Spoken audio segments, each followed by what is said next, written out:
সত্যি এবারের ধামাকা এমন হবে যার শব্দ অনেকগুলো যুগ মনে রাখবে। আমরা ঠিকঠাক বেরোতে পারবো তো এখান থেকে? আরে 100%। এমনিতেও আমাদের ওপর কারোর সন্দেহ নেই, আর যতক্ষণে আমরা এখান থেকে বেরোবো ততক্ষণে তো এই বাড়ির আর এই জায়গাটারও চিহ্ন মিটে যাবে।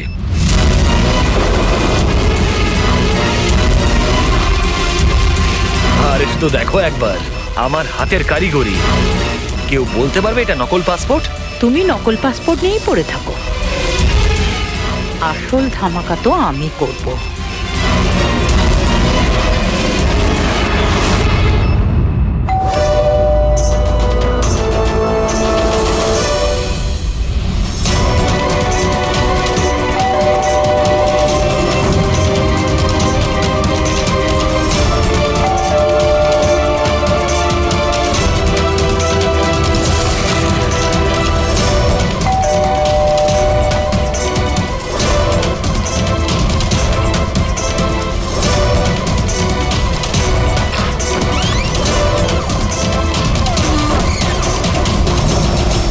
স্যার, এই কুরিয়ারটা আপনার।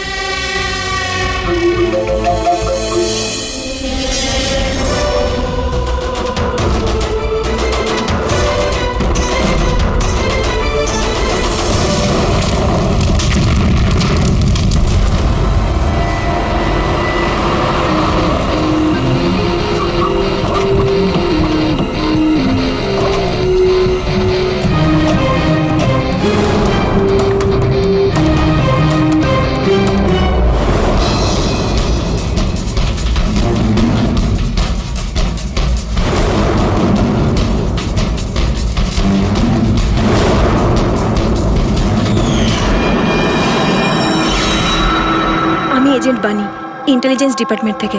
আমি আপনাদের কল করেছিলাম। থ্যাংক গড আপনারা এসেছেন স্যার। স্যার, আমার কাছে বেশি সময় নেই। আমাদের দুজন অফিসার, মনিকা আর তার অ্যাসিস্ট্যান্ট, সিলিন্ডার ফাটার ফলে মারা গেছে ওখানেই। আর এটা দুর্ঘটনা নয় স্যার, এটা একটা ষড়যন্ত্র। ব্যাস, মনিকার এই ভাগ্নি, এই বাচ্চাটাই রয়েছে এখন। আর স্যার, একে ওরা মেরে ফেলবে। আপনি কি করে জানলেন এই ব্লাস্টের ব্যাপারে? স্যার, আমাদের অফিসার ওকে বলেছিল যদি কোনো প্রবলেম হয় বা কিছু যদি হয়ে যায় ও যেন কল করে আমাকে এখানে ডাকে। যেই আমি ওর কল পাই সাথে সাথে এখানে চলে আসি। এই বাচ্চাটাকে তুমি নিজের ইন্টেলিজেন্স ডিপার্টমেন্টে কেন রাখলে না? আর এই তোমার এই অপারেশনে হেড কে? স্যার, আমাদের হেড নিজেই নিখোঁজ। জানি না উনি বেঁচে আছেন কিনা। নিশ্চয়ই আমাদের দলেই কেউ বেইমান আছে, যার জন্যই অপারেশন ফেল হয়েছে। সেই বেঈমান তুমি নও তো? আমাদের সামনে ভালো সাজার নাটক করছো। স্যার, আমি যদি বেইমানি করতাম তাহলে আপনাদের কল করে কেন ডাকতাম? হতে পারে এখনো আমার উপর নজর রাখা হচ্ছে। স্যার, আমাকে যেতে হবে। কোথাও তুমি যাবে না যতক্ষণ না আমাদেরকে বলছো যে তোমার অপারেশনের ফান্ডাটি কে। টেররিস্টদের যারা ফান্ড দিচ্ছিল তাদের এগেনস্টেই ছিল এই অপারেশনটা। আর আমার মনে হয় হয়তো আমাদের অফিসাররা জানতে পেরে গিয়েছিলেন আসল ক্রিমিনাল কে। আমাকে ওরা কিছু বলার আগে ওরা মারা যায়। স্যার, স্যার, এই হলো আমাদের অফিসাররা। ঠিক আছে, বাচ্চাটাকে আমাদের কাছে রেখে যাও। যদি তোমার সঙ্গে যোগাযোগ করতে চাই তাহলে কিভাবে করব? স্যার, এটা গেস্ট হাউসের নাম্বার। আমার সাথে যদি আপনারা কথা বলতে চান আপনারা শুধু আমার নাম বলে যোগাযোগ করাতে বলবেন, ওরা ঠিক যোগাযোগ করিয়ে দেবে। ঠিক আছে।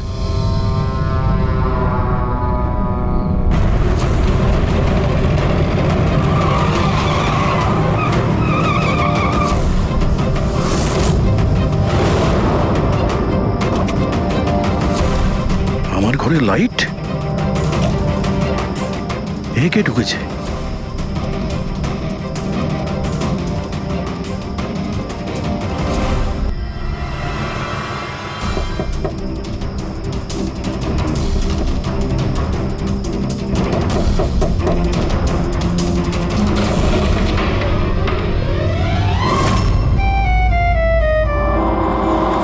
হাত উপরে। তুমি কে? এটা কি করছো তুমি? তুমি তোমার বউয়ের উপর গুলি চালাবে? কি বউ? ম্যাডাম মনে হচ্ছে আপনি কোনো ভুল ঠিকানায় চলে এসেছেন। এটা আমার বাড়ি। আপনি বাড়ির ভেতরে ঢুকলেন কি করে? হ্যাঁ, আপনার নাম কি? রজনী কুমারী, মিসেস রজনী দয়া কুমারী। 3 মাস আগে তুমি আমাকে বিয়ে করেছিলে বন্টুরে। ওখান থেকে পালিয়ে গেলে, তাও আবার কাউকে কিছু না জানিয়ে। বন্তুরে? তো আমি মিথ্যে বলছি? আমি একটা ভালো পরিবারের মেয়ে, সেখানে কিনা আমি এক পরপুরুষকে বলবো তুমি আমার বর? হ্যাঁ, কি বলছো কি তুমি? তুমিই তো আমাকে তোমার ঠিকানা দিয়েছিলে, আর ফোন নাম্বারও তো দিয়েছিলে। আমি দিয়েছিলাম? তো মাথা খারাপ আছে তোমার? মনে হয় তুমি জানো না আমি একজন সিআইডি অফিসার। কি হয়েছে দয়া? তুমি তোমার বউয়ের উপর চিৎকার করছো কেন? আরে সুধা আন্টি, এ আমার বউ নয়।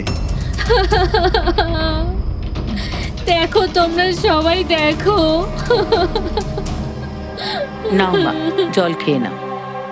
আরে কেন বলছো ও তোমার বউ নয়? তুমি জানো কতক্ষণ ধরে ও তোমার জন্য অপেক্ষা করছিল?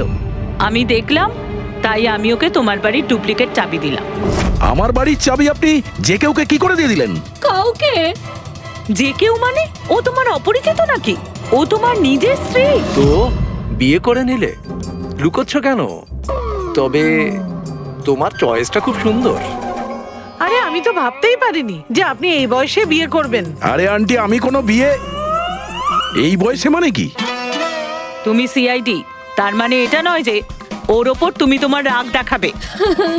কাকিমা, ও যখন আমাকে বকে আমি তখন সেটা সহ্য করে নি, আর এখন এখন তো বলছি আমি তো স্ত্রী না।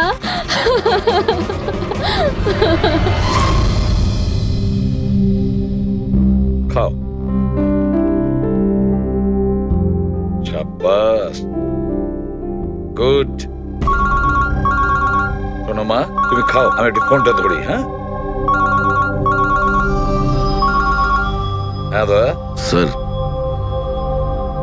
আমি একটা অদ্ভুত সিচুয়েশনে ফেসে আছি স্যার, আপনার সঙ্গে দেখা করতে চাই।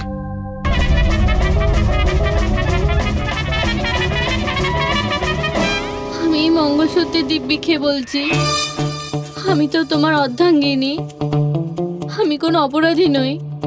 তুমি আমাকে এখানে কেন নিয়ে এসেছো? ধর্মপত্নী, বউ, স্ত্রী, অর্ধাঙ্গিনী, চুপ করো তো। শুনে শুনে আমার কান পচে গেল। আচ্ছা, এতই যখন অসুবিধা আমাকে বিয়ে করার, তাহলে বিয়েটা করেছিলে কেন বলো? স্যার, আমার তোর সাথে বিয়ে করার ইচ্ছেই ছিল না। ওই আমার কাছে এসেছিল আর বাচ্চাদের মতো কান্নাকাটি করছিল, বললো রজনী আমাকে বিয়ে করে নাও, তোমাকে আমি অনেক ভালোবাসি, তোমাকে ছাড়া আমি কোনো মতেই বাঁচতে পারবো না, আমি মরে যাব, বিয়ে করো আমাকে।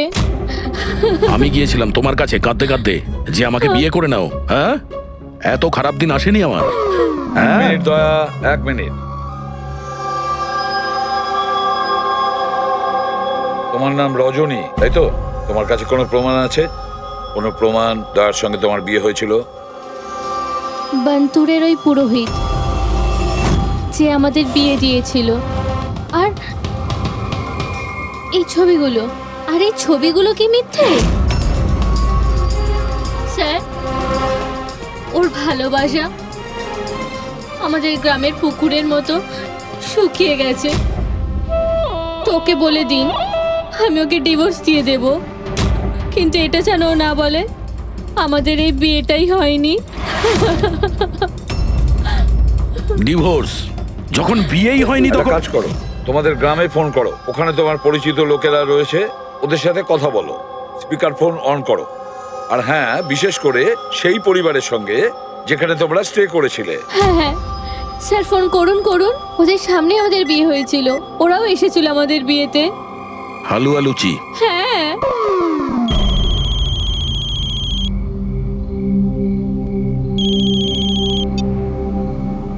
হ্যালো। হ্যাঁ কমলা আন্টি, আমি দয়া বলছি মুম্বাই থেকে, চিনতে পেরেছেন? আরে দয়া, কি বাবা, তোমায় চিনতে পারবো না কেন? আমাকে হঠাৎ মনে পড়লো। রজনী ঠিকঠাক বাড়ি পৌঁছেছে তো? তোমার বাড়ি খুঁজতে অসুবিধা হয়নি তো? কমলা কাকি, ওকে তো আমি পেয়ে গেছি, কিন্তু ও তো আমাকে ভুলেই গেছে। কিন্তু ও বলছে যে ও আমাকে নাকি চেনেই না, আমাকে নাকি কোনোদিন দেখেইনি, আমাদের নাকি বিয়েটাই হয়নি। কি হয়েছে দয়া? রজনী কোনো ভুল করেনি তো? সেটাই বলছি দয়া। বন্ধ করে দাও।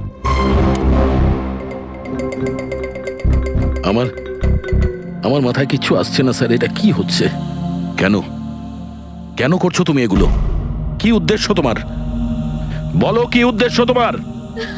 স্যার স্যার আপনার বন্ধুরা এসেছে। আরে তোরা এখানে কি মনে আরে করে? হাই। আরে আমি ফোন করতেই যাচ্ছিলাম তোদের দুজনকে। আরে কেন আসতাম না? বৌদি ফোন করেছিল আমাদের, তাই তাড়াতাড়ি চলে এলাম। কিন্তু হয়েছেটা কি? বৌদি তুমি কাঁদছো কেন? আর আর এখানে রয়েছো কেন?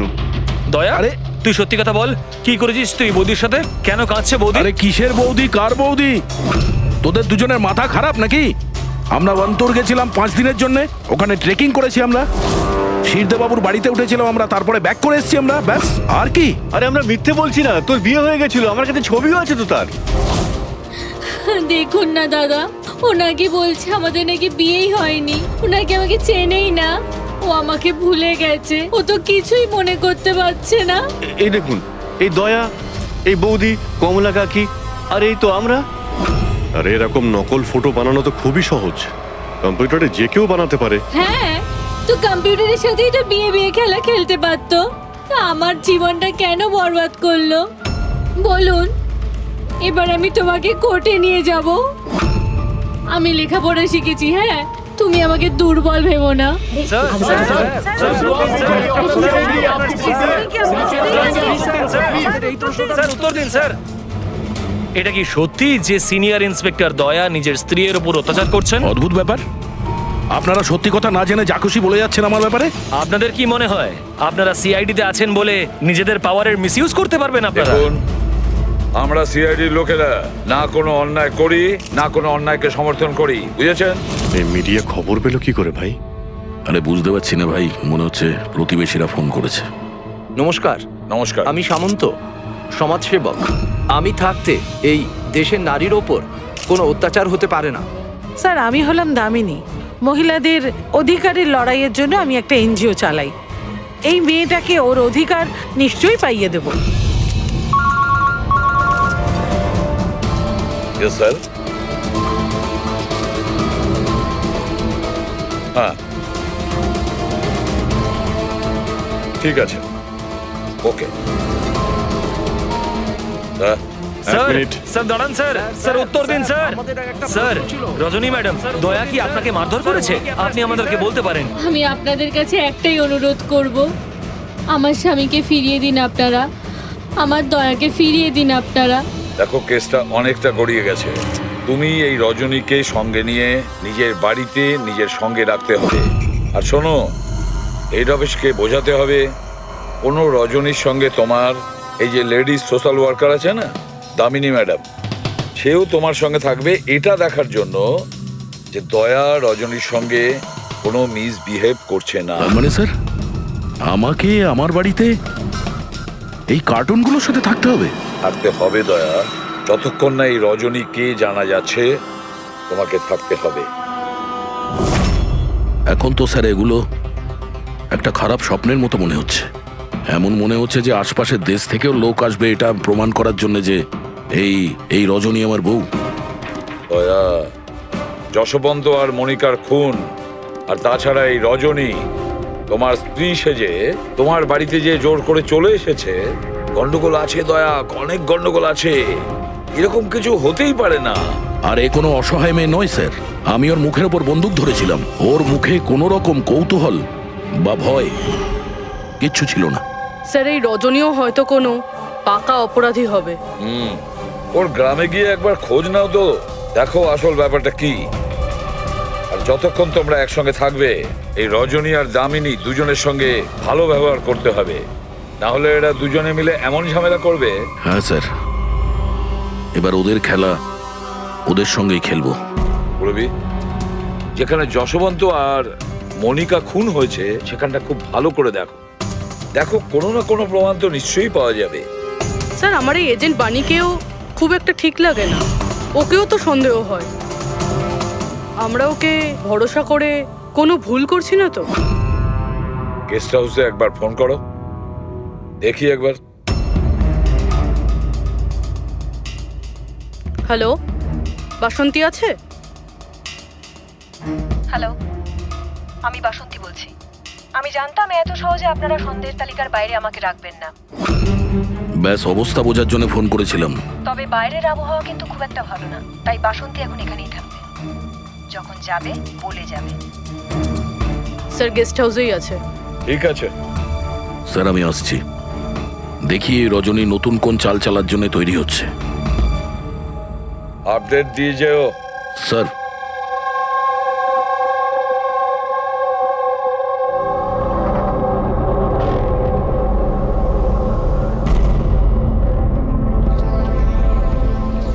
আরে বলো মা, তুমি এখনো ঘুমোওনি? ঘুম আসছে না? না কিছু নয় আঙ্কেল। না না না, এটা বললে কেন হবে? কিছু তো ব্যাপার আছে, তাই না? বলো। আঙ্কেল ওই মা আমায় বলেছিল যদি আমি ওনার মতো ডিটেকটিভ হতে চাই তাহলে সবসময় সতর্ক থাকতে হবে, চোখ কান সবসময় খুলে রাখতে হবে। বাহ, ঠিক কথা বলেছো। তাহলে চলো, আমি তোমাকে একটা প্রশ্ন করছি, ঠিক ঠিক উত্তর দেবে। হ্যাঁ, মনে করে দেখো, তুমি ওখানে ওই আন্টিকে তুমি ফোন করেছিলে, তার আগে কি হয়েছিল? আমি বাইরে খেলছিলাম, খেলতে গিয়ে আমি পড়ে গেলাম, তারপর আমি ঘরে গিয়ে জামা বদলালাম, তারপর আবার খেলতে শুরু করলাম। তারপর খুব জোরে আওয়াজ হলো। আরে বাবা, তারপরে? দুষ্যন্ত আঙ্কেল বলেছিল যদি কখনো এরকম হয় তাহলে বানের দোকানে গিয়ে বানি আন্টিকে ফোন করতে, আর আন্টি না আসা অবধি ওখানেই থাকতে। সাব্বাস মা, ঠিক করেছো তুমি। যাও যাও, ঘুমিয়ে পড়ো। হ্যাঁ আঙ্কেল, মাসি আর দুষ্যন্ত আঙ্কেল আর কখনো ফিরবে না?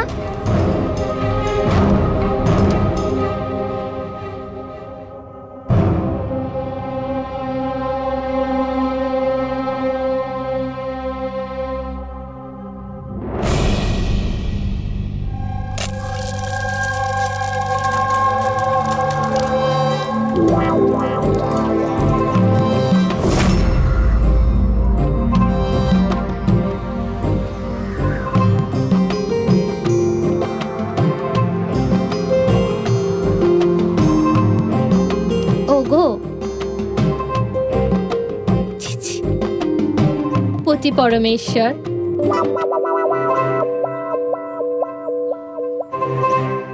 এই নাও তোমার প্রিয় ডিম ভাজা। আরে বাহ, আপনি তো আমার পছন্দর খুব খেয়াল রাখেন। হ্যাঁ, তুমি বললে আমি আমার নিজের হাতে খাইয়ে দেবো তোমাকে। না না না, তার কোনো প্রয়োজন নেই। আমি নিজেই আমার হাত দিয়ে খেয়ে নেব। আচ্ছা, তাহলে আমাকেও খাইয়ে দাও না। নিশ্চয়ই।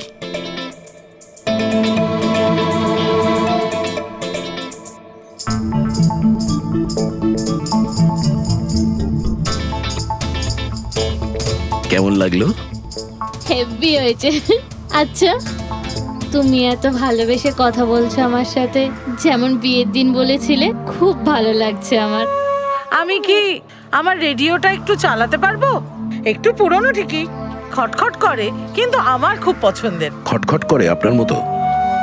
হ্যাঁ, কি বললেন? না, আপনি রেডিও শুনতে পারেন বিন্দাস। যাই হোক, আজ আমি শহরের বাইরে যাচ্ছি একটা কেসের ব্যাপারে, কালকেই ফিরবো। যাই হোক, দামিনী দেবী তো আছেন। ঠিক আছে, আমি আসি। শোনো না, বলো না। তাড়াতাড়ি আসবে, হ্যাঁ? আর মনে করে আমাকে একটা ফোন করবে, হ্যাঁ? শুধু তোমাকেই মনে করব। এখন আমি চলি। হ্যাঁ, আমি চলে যাচ্ছি বলতে নেই, বলতে হয় আসি। এরকম বলে? হ্যাঁ। ঠিক আছে, আমি আসছি। হ্যাঁ, ইন্সপেক্টর যুবরাজ। হ্যাঁ, ইয়েস ম্যাডাম।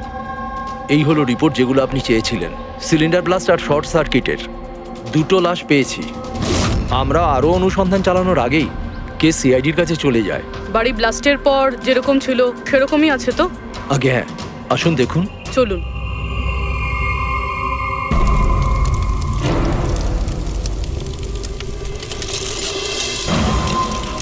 এজেন্ট বাণীকে কোনো ইম্পর্টেন্ট ইনফরমেশন দিতে চেয়েছিল মনিকা আর দুষ্যন্ত, কিন্তু ইনফরমেশন দেওয়ার আগেই ওদের মৃত্যু হয়। হয়তো ওই ইনফরমেশন রিলেটেড কোনো প্রমাণ পেয়ে যাবো এখানে। হ্যাঁ। চলুন দেখি।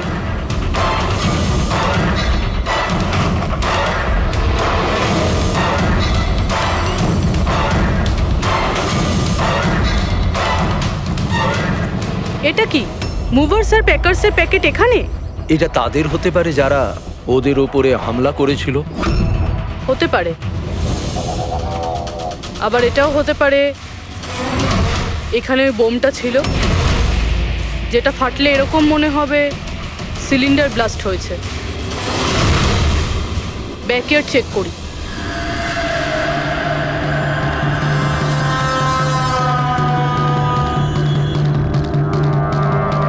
এখানে তো সেরকম কিছু নেই।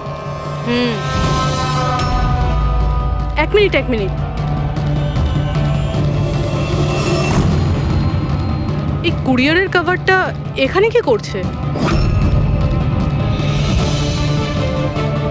জাপানিজে লেখা, শুধু নামটা ইংলিশে রয়েছে, মারিয়া ফার্নস।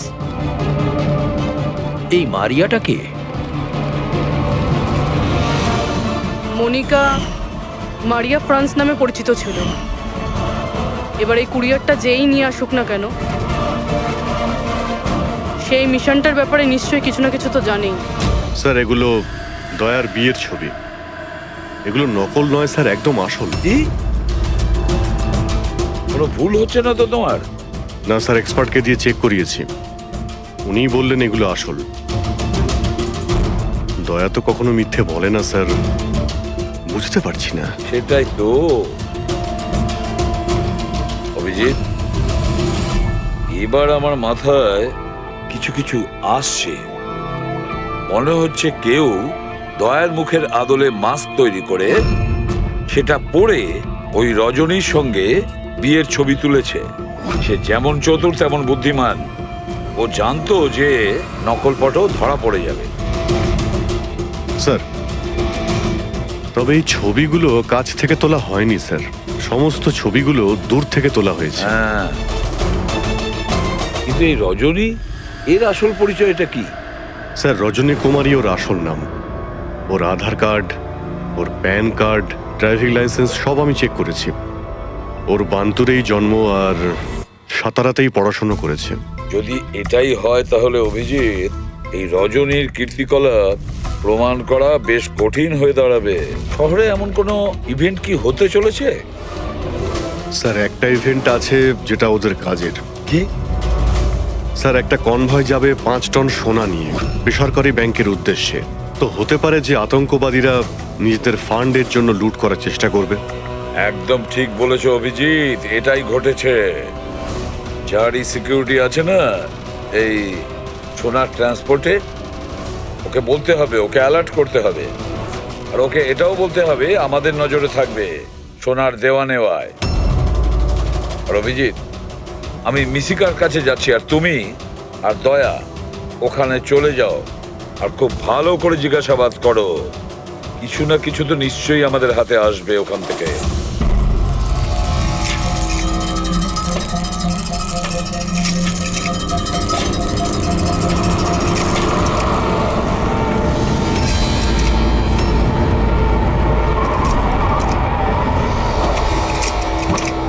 তাহলে এই হলো তোমার শ্বশুর বাড়ি।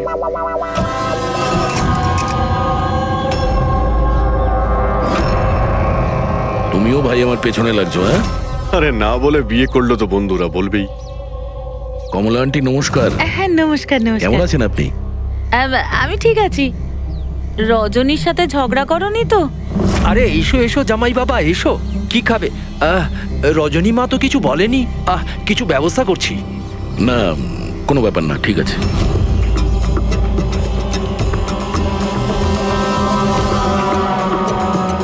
অভিজিৎ, গ্রাম একদম ফাঁকা, বাচ্চাগুলোকে কোথাও দেখা যাচ্ছে না। আগের বার তো অনেক সরগরম ছিল জায়গাটা।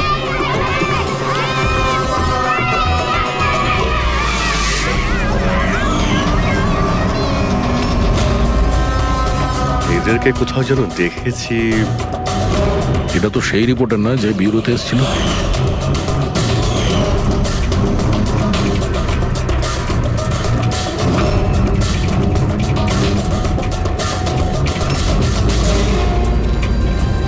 আচ্ছা কাকা, সব ঠিক আছে তো এখানে? হ্যাঁ হ্যাঁ, সবকিছু ঠিকই তো আছে। না মানে আমরা এমনি খোঁজ খবর নিতে এসেছিলাম আর কি। বসবেন না? না না, আমরা আমরা আসছি। হ্যাঁ, আবার আসবেন।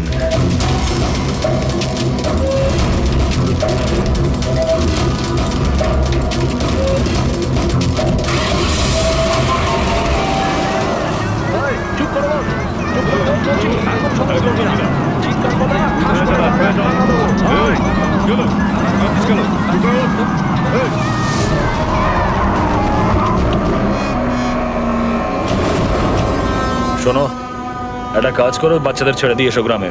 সিআইডি চলে গেছে ওখান থেকে। যাইনি, সবে তো এলাম। বড় ভুল করেছিস।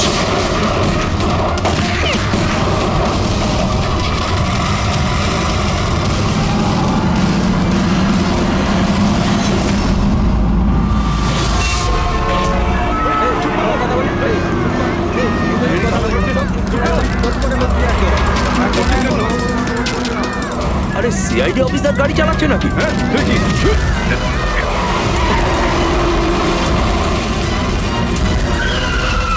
আরে, আরো একজন সিআইডি অফিসার আমাদের পিছু নিয়েছে। ওকে গাড়ি থামাতে দিও না।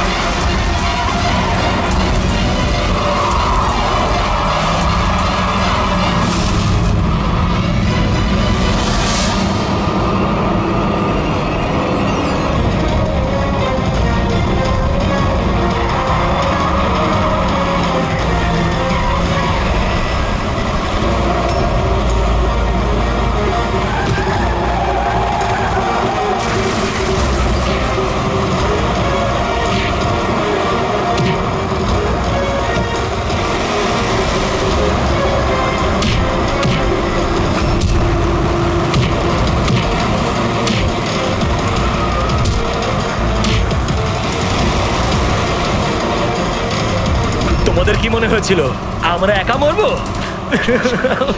তোমাদের একসাথে নিয়ে মরবো। বাস দাঁড় করাও তাড়াতাড়ি। চলো বাইরে যাও, বাচ্চারা বাইরে যাও তাড়াতাড়ি।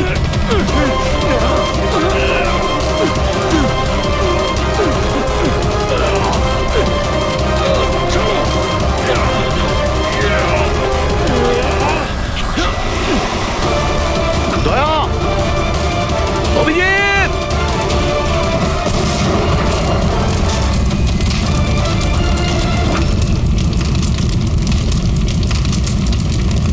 স্যার, এই কুরিয়ারের প্যাকেটটা পেয়েছি ওই ক্রাইম সিন থেকে। এখানে নাম, অ্যাড্রেসটা ইংলিশে আর জাপানিজে কিছু লেখা রয়েছে। কি হতে পারে?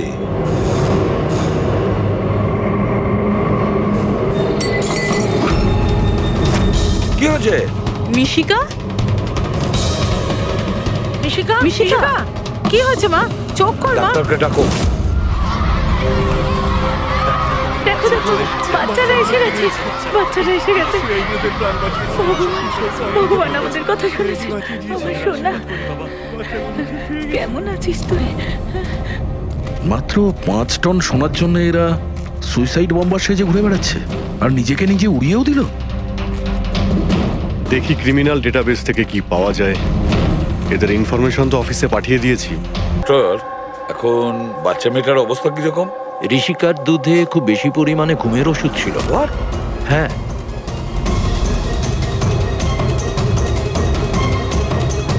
শুনেছেন আপনি ডক্টর কি বললেন? ওর দুধের মধ্যে ঘুমের ওষুধ মেশানো ছিল। ঘুমের ওষুধ দুধের সঙ্গে মিশলো কি করে? কে মিশিয়েছে সেই ঘুমের ওষুধ? এই দায়িত্ব দেওয়া হয়েছিল আপনাকে? স্যার, আমি এই ব্যাপারে কিছুই জানি না। আমি তেমন কিছুই করিনি। যেমন দুধ দুধওয়ালা দিয়ে গেছিল সেটাই খাওয়ানো হয়েছে। তাহলে কি শামু ওষুধ মেশানো দুধ বাড়িতে দিয়ে গেছে খাওয়ার জন্য? ও আজকে আসেনি, ওর শরীর ভালো ছিল না আজকে। ও অন্য আরেকজন দুধওয়ালাকে আর পাঠিয়েছিল। সেটা আপনি আমাকে এখন বলছেন? কিছুই বুঝতে পারছি না।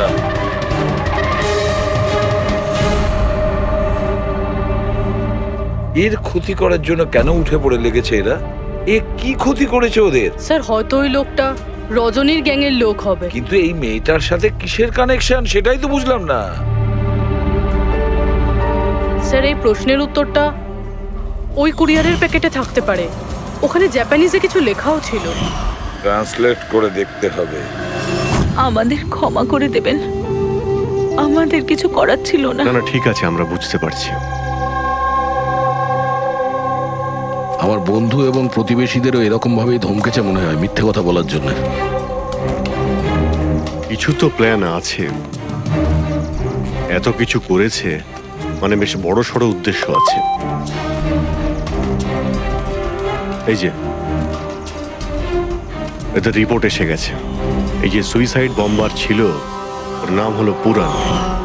কান্ডুল আজম আতঙ্কবাদী গ্রুপের লোকজনেরা। কুবের শাসা, মালজি আর এই কঠিয়াল, এই তিনজনের ফাঁসির সাজা হয়েছে তিনুয়ারাতে এই ব্লাস্ট করার অপরাধে। এদের পরবর্তী উদ্দেশ্য মনে হচ্ছে সোনা লুট করাই হবে। আচ্ছা, এই রজনীর ব্যাপারে কি ভাবলে? রজনী, ওর ওপর নজর রাখার জন্য আমি পুরো ঘরেতে স্পাই ক্যামেরা লাগিয়ে দিয়েছি। অ্যালার্ট এসছে, রজনী কারোর সঙ্গে কন্ট্যাক্ট করছে। ডায়না বলছি, পুরো প্ল্যান ঠিক হয়ে গেছে। সোনা ওই ভ্যানে পুরনো রাস্তা দিয়ে 1টা থেকে 2টোর মধ্যে যাবে। ভ্যান সেই সময় লুট করতে হবে। আর চিন্তা করো না, সিআইডি কিছু বুঝতেই পারবে না। ওরা এটাই প্রমাণ করতে ব্যস্ত আমি দয়ার বউই নই। আর ওদের একটা খবর আমার কাছে আছে, কারণ ওদের সিআইডি বিউরোতে আমি একটা ছোট্ট মতো বাগ লাগিয়ে দিয়েছি। স্যার এখানে তো লেখা আছে যে এই কুরিয়ারে একটা লাল রঙের ফ্রক পাঠানো হয়েছে, নেট লাগানো। এটার কি কানেকশন এই কেসটার সাথে? লাল ফ্রক? রবি, যখন বানি মিশিকাকে আমাদের কাছে নিয়ে এসেছিল তখন ওই রকমই একটা ফ্রক পরেছিল, লাল রঙের ফ্রক, নেট লাগানো। কোনো না কোনো কানেকশন নিশ্চয়ই আছে, কোনো না কোনো কানেকশন। হ্যাঁ দয়া। স্যার এই হলো ডাকাতির পুরো প্ল্যান, যেটা দয়া স্যারের বাড়ি থেকে পেয়েছি। স্যার ভালো হয়েছে আমরা ওই রজনীকে আগে থেকে ধরিনি, নয়তো ওই আতঙ্কবাদী গ্যাং এই কাজটা অন্য কাউকে দিয়ে দিত। স্যার যখন ঘরে পৌঁছলাম তখন ও হ্যাম রেডিও, ইন্টারসেপ্টার, স্পাই ক্যাম্প সবকিছু ভেঙে দিয়েছিল। আর স্যার দামিনী দেবীও বাড়িতে ছিলেন না। আচ্ছা, রজনী ওর সাথে কিছু করেনি তো? আমার প্রথম থেকেই মনে হচ্ছিল স্যার এ কোনো ছোটখাটো অপরাধী নয়, হাই লেভেল ক্রিমিনাল। ইচ্ছে করেই আমাদের বিভ্রান্ত করছিল ওরা, যাতে আমরা অন্যদিকে যাই আর সেই সুযোগে ওরা 5 টন সোনা হাতিয়ে নিতে পারে। না অভিজিৎ, এমন কোনো প্রশ্ন আসছে এই কেসটায় যেটা এখনো পরিষ্কার নয়। রজনী, ও জানতো যে ওখানে স্পাই ক্যামেরা আছে, আর ও দেখতে পারে যে ও কি বলছে, কি কাজ করছে, সবকিছু। তারপরেও ও এই পুরো প্ল্যানটা ক্লিয়ারলি বলে দিয়েছে।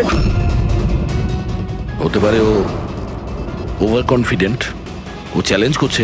আটকাতে পারো তো আটকে নাও। না দয়া, ও যদি চালাক ক্রিমিনাল হয় তাহলে বোকার মতন নয়, বুদ্ধিমানের মতন কাজ করবে। নিজের প্ল্যানিংটাকে এভাবে রিস্ক নেবে না। স্যার ওদের সোনা লুটের খবর আমরা পেয়েছি কারণ ওরা চেয়েছিল যে এই খবরটা আমরা পাই, কিন্তু কেন? সেটাই তো। রবি, একটা কাজ করো, তুমি ঘরে গিয়ে মিশিকার ওই লাল রঙের ফ্রকটা নিয়ে এসো। এই ফ্রকটা মনিকার জন্য জাপান থেকে এসেছিল। এটার সঙ্গে সোনা ডাকাতির কোনো কানেকশন নেই, কিন্তু কোনো বিশেষ ব্যাপার আছে এই ফ্রকে, কোনো বিশেষ ব্যাপার। এখন তো মনে হচ্ছে এদের উদ্দেশ্য শুধু সোনা লুট করাই নয়, বরং অন্য কিছু। না হলে দুষ্যন্ত আর মনিকার মতো এজেন্ট এই ডাকাতির জন্য নিজেদের প্রাণ দিত না। স্যার এই ফ্রকে কোথাও তো কিছু লেখা নেই। কোথাও এই ফ্রকটা ফলস নয় তো স্যার, আমাদের লক্ষ্য থেকে হটানোর জন্য? মেড ইন ইন্ডিয়া, এখানেও একটা লেভেল মেড ইন ইন্ডিয়া। এক মিনিট। দেখো এর পাশে একটা কি লেখা রয়েছে।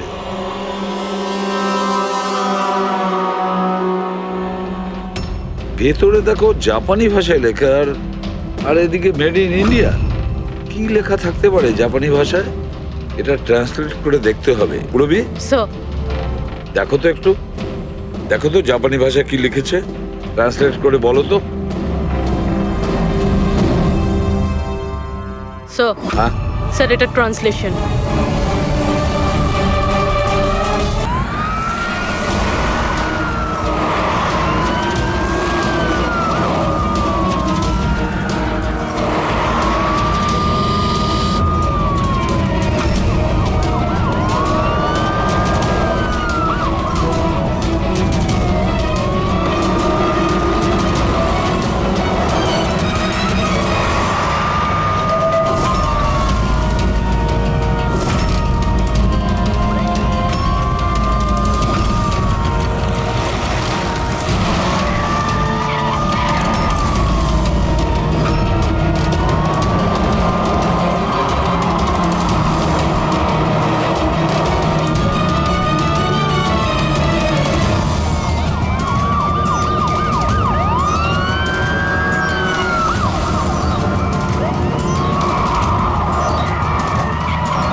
ব্যাস, দাঁড়িয়ে যাও।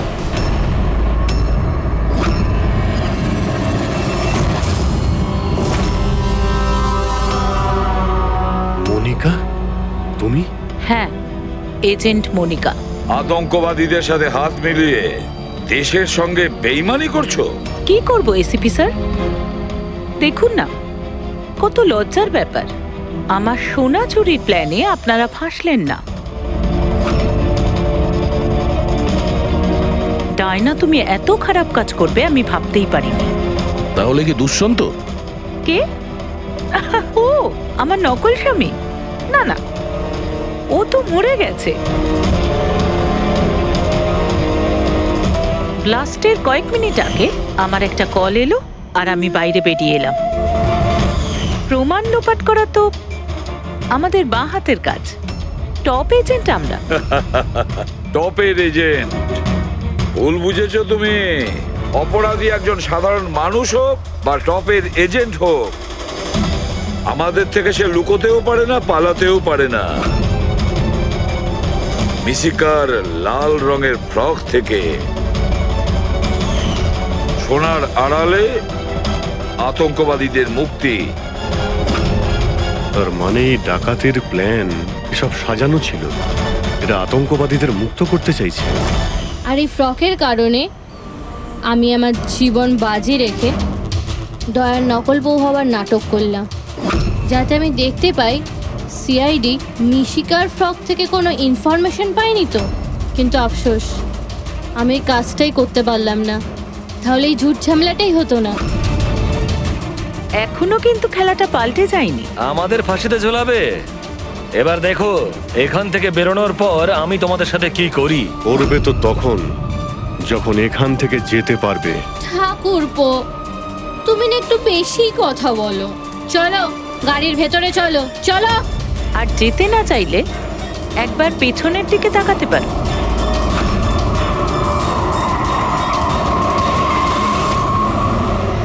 বানি, দামিনী আর মিশিকা, এদের তিনজনকে বোম দিয়ে উড়িয়ে দিতে আমাদের 3 সেকেন্ডও লাগবে না। বুঝতে পেরেছো তো? গাড়িতে গিয়ে বসো সবাই, তাড়াতাড়ি। এই চল রে। অভিজিৎ, পুরবি, দয়া।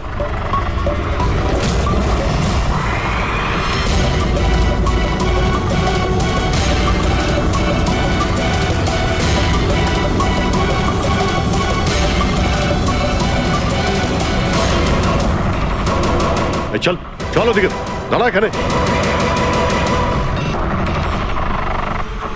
তোমাদের কি মনে হলো আমরা এখানে এমনি এসেছি? তৈরি না হয়েই? প্রাণেশ্বরী, এসো, আপনার আসল শ্বশুর বাড়ি যাওয়ার সময় এসে গেছে। চলুন। চলো তাড়াতাড়ি উঠে পড়ো, চলো চলো চলো। তুমি ঠিক আছো মা? সবাইকে তো ধরেছো, কিন্তু আসল খেলোয়াড় তো এখনো ঠিক জায়গায় লুকিয়ে বসে আছে। ওকেও ধরে ফেলবো স্যার, কিন্তু এই মিসিকার কি হবে স্যার? স্যার, একটা অরফানেজের কিছু লোকেদের আমি চিনি। মিশকার ব্যাপারে আমি ওদের সঙ্গে কথা বলতে পারি। না, আমি আঙ্কেলের সাথেই থাকবো। আচ্ছা ঠিক আছে, কোনো ব্যাপার না, তুমি আমাদের সাথেই থাকবে, ঠিক আছে? চলো।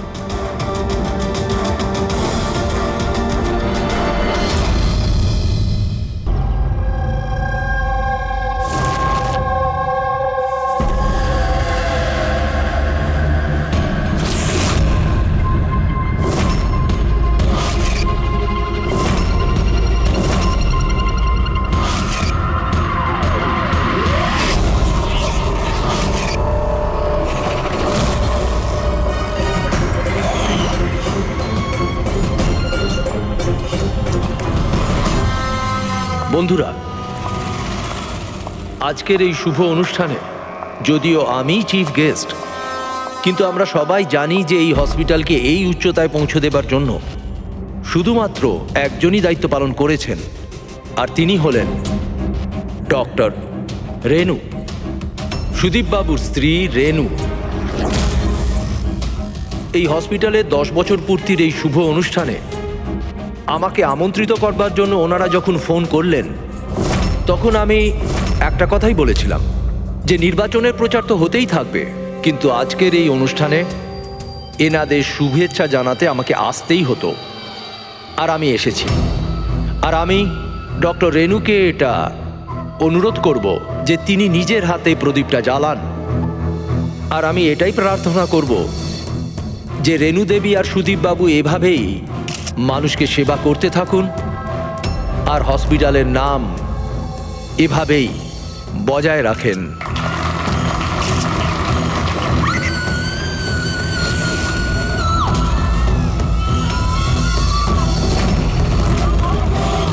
কোথায় ওরা দুজন? বলো আমাকে, উত্তর দাও, নয়তো গুলি করে দেব।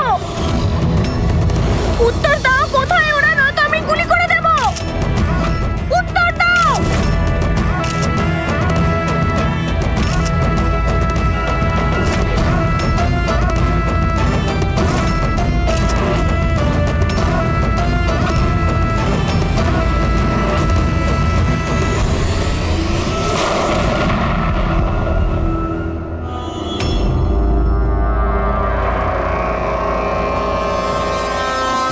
স্যার, স্যার আপনি ঠিক আছেন তো? ইয়া,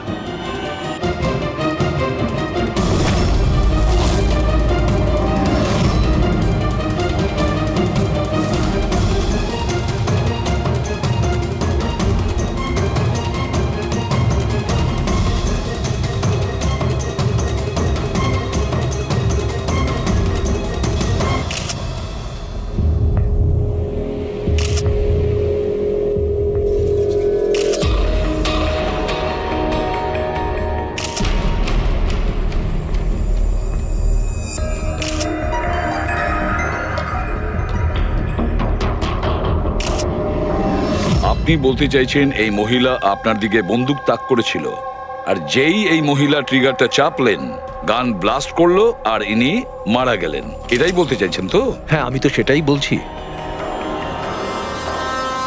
গানটা ব্লাস্ট হলো কি করে? এখন প্রশ্ন হচ্ছে যে এ আপনাকে কেন মারতে চাইছিল? আপনি জানেন এই মহিলাটিকে? না, আমি তো বললাম আমি জানি না এই মহিলা কে আর আমাকে কেন মারতে চাইছিলেন। বুঝতে পারছি না স্যার, এ এসছিল মন্ত্রীমশাইকে মারার জন্য আর নিজেই। হ্যাঁ হ্যাঁ, ওই যাই হোক, আমি তো বেঁচে গেছি। মিনিস্টারকে মারতে এসেছিল, যেই ট্রিগারে ও চাপ দেয় হাতের মধ্যেই ওটা ফেটে যায়। সেই জন্য এর এই হাতটা আর এই মুখটা বিচ্ছিরি ভাবে পুড়ে গেছে।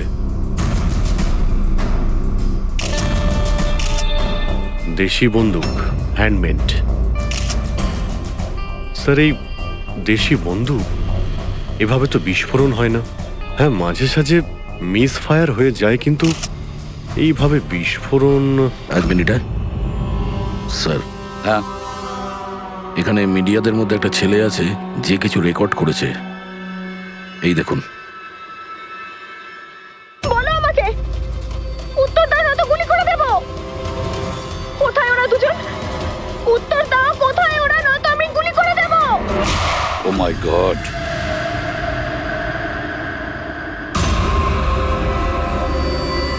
কোন দুজনের কথা বলছিলেন ইনি? আমি কি করে জানবো? আমি তো আপনাকে বললাম যে আমি তাকে চিনিই না। আমি জানি ও কোন দুজনের কথা বলছিল। এই মহিলা গত 2 মাস ধরে বিরক্ত করছে। মাঝে মধ্যেই এখানে এসে অকারণে ঝামেলা করতো। কোথায় তোমার ওনার্স? কোথায় ওরা? যার মাথার এখানে তিল আছে, বলো আমাকে কোথায় ওরা? আর তোমাদের ওই ডক্টর আনন্দ, জিজ্ঞেস করো ওনাকে মার্চের 20 তারিখ আমি এখানে অ্যাডমিট হয়েছিলাম কিনা। ম্যাম, আবার এখানে এসে কেন নাটক করছেন? দেখুন, আমি আপনাকে আগেও বলেছি এখানে সেরকম কোনো নার্স কাজ করে না, আর না কোনো ডক্টর আনন্দ এখানে কাজ করেন। আপনার ডেলিভারি এখানে হয়নি, আমি আপনাকে কতবার বোঝাবো? তুমি বোঝাবে আমাকে? হ্যাঁ, তুমি আমাকে বোঝাবে? এই হসপিটালে আমার স্বামী 5 লাখ টাকা জমা করেছিল যাতে আমি এখানে অ্যাডমিট হতে পারি, আর তোমরা আমার থেকে আমার বাচ্চা চুরি করে নিলে। আর মৃত বাচ্চা আমাকে দেখিয়ে বলছো সরি। হ্যাঁ ম্যাম, শান্ত হন। আপনি ছাড়ুন আমাকে, প্লিজ ছাড়ুন আমাকে। আমার সেদিনই সন্দেহ হয়েছিল যখন তোমাদের ডক্টর আমাকে খালি উইং দেখিয়ে বলেছিল এটাই এই হসপিটালের নতুন উইং। বলো আমার বাচ্চা। আরে, কে ওনাকে নিয়ে যাও। সিস্টার। তাহলে দয়া এই মহিলা মন্ত্রীকে মারতে চাননি। ডক্টর সুদীপ আর ওদেরকে মারতে চেয়েছিল, কারণ ওনার মনে হয়েছিল যে এরা ওনার বাচ্চা চুরি করেছে। স্যার, আমি ওনাকে অনেকবার বুঝিয়েছিলাম। আমি রেকর্ডস দেখিয়েছি, নার্সদের সাথে কথা বলিয়েছি, ডক্টরদেরও দেখিয়েছি, কিন্তু উনি বিশ্বাসই করছিলেন না। কোনো তো কারণ ছিল, না হলে এভাবে কেন বলবে? জানি না স্যার। স্যার, ওই মহিলা আর ওর স্বামী এই হসপিটালে কোনোদিনই আসেনি। যদি উনি এই হসপিটালে অ্যাডমিট হতেন তাহলে 5 লাখ টাকার খরচাই হতো না। আমাদের হসপিটালে সব চার্জেস সবকিছু বড্ড রিজনেবল, সবার জন্যই। আচ্ছা, হসপিটালে নতুন উইংটা কোথায়? এরকম কোনো উইং নেই এখানে। গত 10 বছর ধরে এইটাই একটা বিল্ডিং। অদ্ভুত ব্যাপার, এতগুলো ভুল ধারণা একই ব্যক্তির কি করে হতে পারে? আমি একে অনেকবার বলেছিলাম যে যাও পুলিশ স্টেশনে কমপ্লেন লেখাও, কিন্তু ও বলল তুই থাক। এখন কি করে জানবো যে এই মহিলাটি এত বড় কাণ্ড করে বসবে? যদি এই মহিলা এখানে শুধুমাত্র বাচ্চার জন্য আসেন, তাহলে ওই দুজন কোথায় এটা কেন জিজ্ঞাসা করবে? এই দ্বিতীয় জনকে? তাতে কি আসে যায়? ভালোই হয়েছে এটা কোনো পলিটিক্যাল কনস্পিরেসি নয়। আপনাদের কাজটা সহজ হয়ে গেল। কাজটা সহজ হয়নি মন্ত্রীবাবু, কাজটা অনেক জটিল হয়ে গেছে। কি জানেন এই মহিলা সম্পর্কে? কোথা থেকে এসেছে, কি কারণে? শুধু আমি ওর নাম জানতাম, কমলা। রেকর্ড চেক করার সময় ওই আমাকে বলেছিল, এছাড়া আমি কিছুই জানি না। স্যার, ওই পার্সে কোনো আইডি তো কিছু ছিল না। বাসের টিকিট পেয়েছি, পিম্পড়িওয়াড়া থেকে SPJK হসপিটাল আসা যাওয়ার। পিঁপড়িওয়াড়া? এ তো স্যার মালাডে। তাহলে অভিজিৎ, এই মহিলা ওই জায়গারই যে নামটা বলছে, মালাড।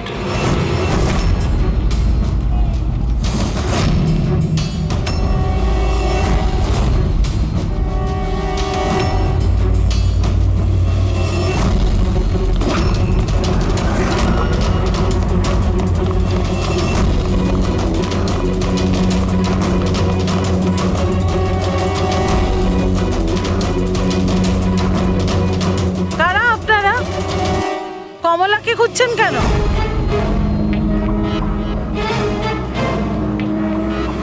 ওর স্বামীর মতো ওকেও তুলে নিয়ে যাবেন নাকি? তুলে নিয়ে যাব? তার মানে? মানেটা আমি বলছি আপনাকে। ছোট, যা সবাইকে ডেকে নিয়ে আয়। ছোট, রাজু, বাপ্পু, তোরা কোথায় গেলি? তাড়াতাড়ি আমি পুলিশকে ফোন করব, আর তোমাদের দুজনকে নিয়ে। পুলিশকে ডাকার কোনো প্রয়োজন নেই, আমরা CID থেকে আসছি। আমরা কমলা আর ওর বাচ্চা সম্পর্কে জানতে এসেছি। আচ্ছা, ওর বাচ্চা হারিয়ে গেছে না? হারিয়ে গেছে? স্যার, কমলার ছেলে হারিয়ে যায়নি। আরে ওই হতভাগীর তো মৃত বাচ্চা জন্মেছিল। কি কমলা বলেনি আপনাদেরকে?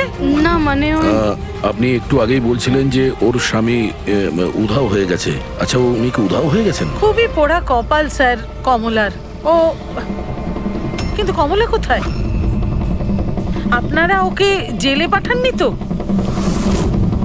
আরে বলুন না। কমলা মারা গেছে। কি? ম্যাম, নিজেকে সামলান। ভাই, কমলার হাতে বন্দুক ছিল না। হ্যাঁ, গুলির কারণেও মরেনি।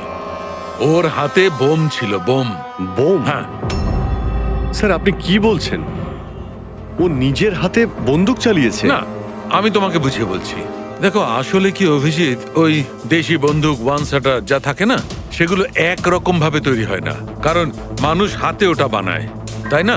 এরা ওই স্ক্রু, স্প্রিং এসব মেকানিজম ছাড়াই ওরা বানায়। যারা বানায় তাদের একটাই লক্ষ্য থাকে যে বুলেটটা এখান থেকে বেরোলো আর সামনে যে থাকলো তার গায়ে লাগলো, ব্যাস। ঠিক আছে? কিন্তু অনেক সময় এটা উল্টে যায়। অনেক সময় এগুলো হাতেই ফেটে যায়, কালী পুজোর বাজির মতো। ঠিক। হ্যাঁ, তো এটাই হয়েছে ওর সঙ্গে। দেখো দেখো, আমি বলছি, এই যে দেশি বন্দুকটা দেখছো, এটা আসলে বানানোই হয়েছিল ফাটার জন্য। এক ধরনের বোম বলতে পারো। দাঁড়াও, দেখাচ্ছি। এই দেখো, এর এই ব্যারেলটাকে ভালো করে দেখো। দেখো, এই ব্যারেলটাকে কোনোভাবে সামনের দিকে লোহার টুকরো ঝেলে দিয়ে সিল করে দেওয়া হয়েছে। এই দেখো, দেখতে পাচ্ছ?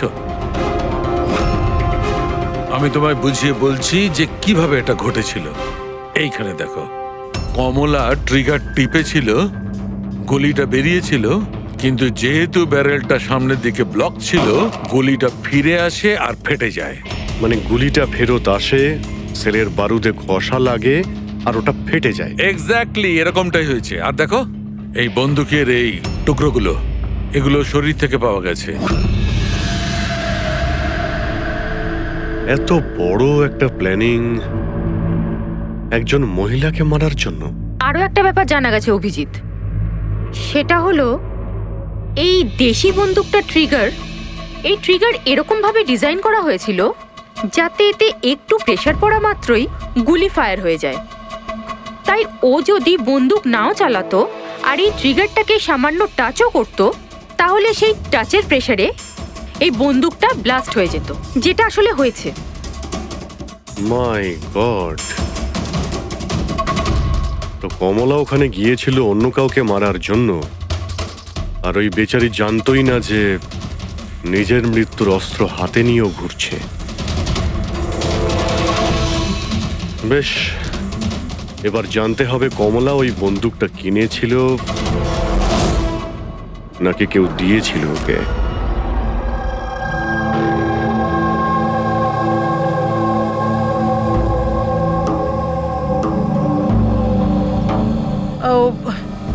কমলা যখন 3 মাসের প্রেগনেন্ট ছিল তখনই এখানে এসেছিল বিরাজের সঙ্গে। ওই সোনালি আছে না, ওর পাশের ঘরে থাকতো। বিরাজ ছেলেটা খুব ভালো, কমলার খুব খেয়াল রাখতো যাতে ওর আর ওর বাচ্চার কোনো সমস্যা না হয়। কিন্তু এত কিছু করার পরেও ওই মেয়েটা। কমলার বাচ্চা মৃত প্রসব হয়েছিল? এইসব তো ও বিশ্বাসই করতে পারছিল না। কমলা বেচারি কাঁদছিল, খুব কাঁদছিল, আর কাঁদতে কাঁদতে একটাই কথা বলছিল, আমি বাচ্চার গলা শুনেছি, আমি বাচ্চার কান্নার আওয়াজ শুনেছি, এমনটা হতেই পারে না। ও মানতে চাইছিল না যে ও মৃত বাচ্চা জন্ম দিয়েছে। আর মানবেই বা কি করে? মা তো। ওর সাথে আপনার কথা হয়েছিল? না, সেদিনকের পর থেকে ওরা, কমলা আর বিরাজ, বস্তিতে তো ওদের দেখেই নি। বাস ধরে হসপিটাল, আর হসপিটাল থেকে বস্তি, এইভাবেই চলছিল। ওই সোনালি কোথায়? হয়তো ও কিছু বলতে পারবে। ও তো বাপের বাড়ি গেছে, মায়ের কাছে। 1 মিনিট। আচ্ছা, ওই কমলার স্বামী বিরাজ, ও কোথায় এখন? আঙ্কেল, আমি জানি। আঙ্কেল, আঙ্কেল, বলটা দাও।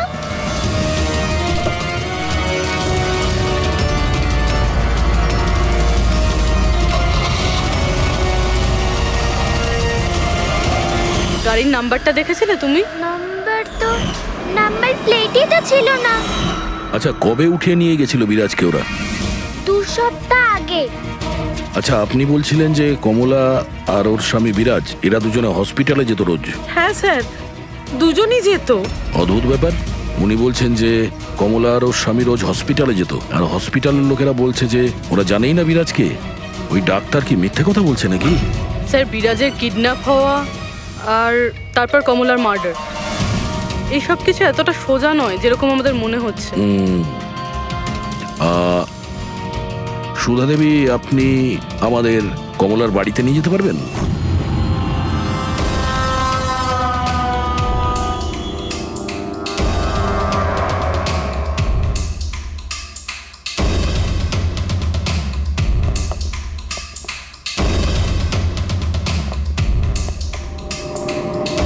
কি ভেবেছিলি তুই?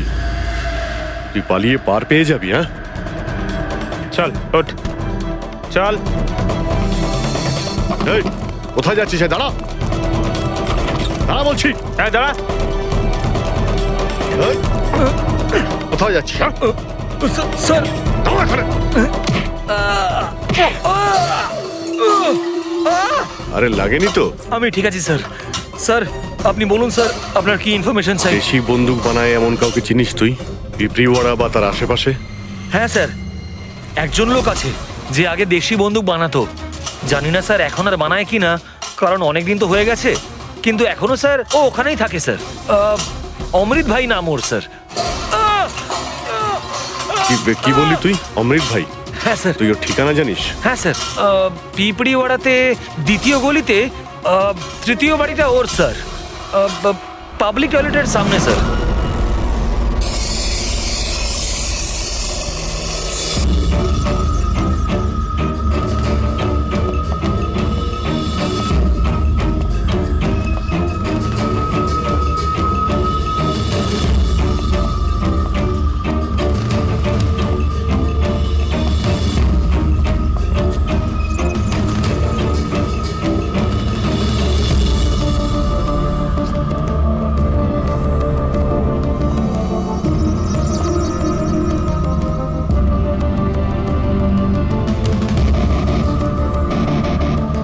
এই, হাত উপরে, কেউ নড়বে না। তোদের মধ্যে অমৃত কে? আমি স্যার। তুই অমৃত? হ্যাঁ স্যার, আমাকে মারবেন না, আমি কিছু করিনি। আমি অনেকদিন আগে কাজ ছেড়ে দিয়েছি, আমি কিচ্ছু করিনি। কি বললি তুই? ওই কাজ তুই অনেকদিন আগে ছেড়ে দিয়েছিস? হ্যাঁ হ্যাঁ স্যার। কি কাজ? ওই বন্দুক বানানোর? হ্যাঁ স্যার। স্যার, আমি অনেকদিন আগে বন্দুক তৈরি করে বিক্রি করতাম, কিন্তু একবার দাঙ্গায় যখন আমার বাচ্চাটা মারা গেল, তখন বুঝতে পারলাম যে আমার তৈরি বন্দুক দিয়ে জানি না কত নির্দোষ লোক মরেছে। তবে থেকে আমি সেই সব কাজ ছেড়ে দিয়েছি স্যার। সত্যি বলছিস? আমার সন্তানের দিব্যি খেয়ে বলছি স্যার। এই মহিলা এখানে এসেছিল?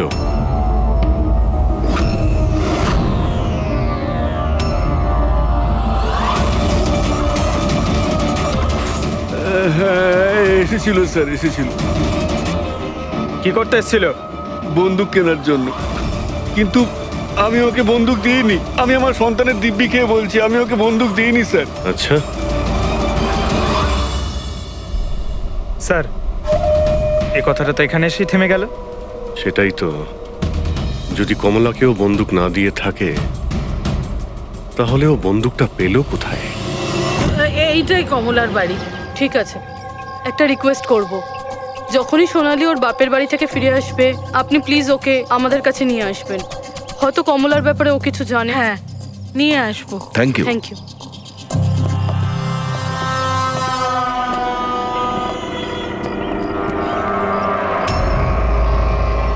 তালা।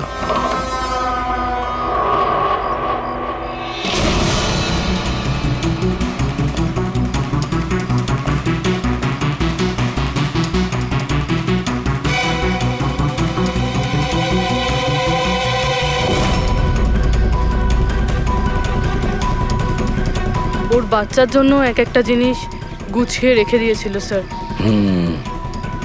ওর মনে হচ্ছিল যে ওর সন্তান বেঁচে আছে। আর ডাক্তার ওকে মিথ্যে কথা বলেছে।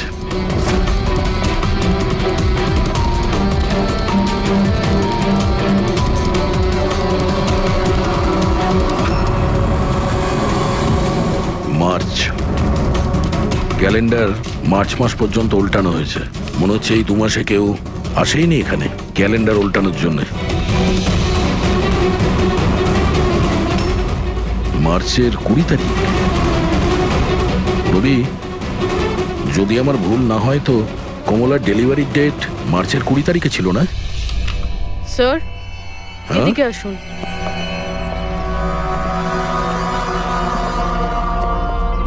স্যার এই দেখুন, এইসব কেন?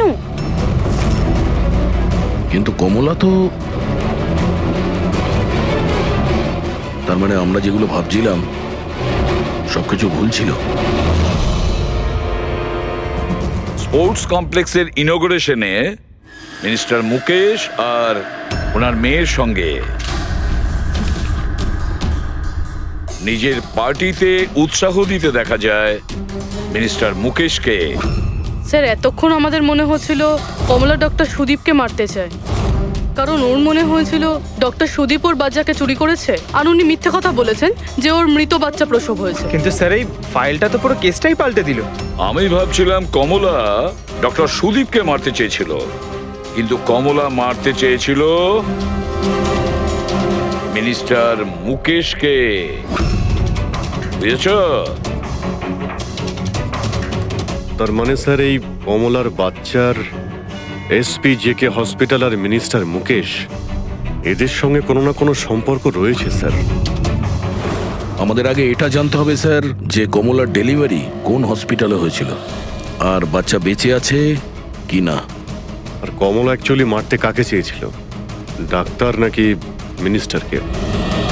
আর তাছাড়া কমলাকে কে ওই গানটা দিয়েছিল, দেশি বন্দুক?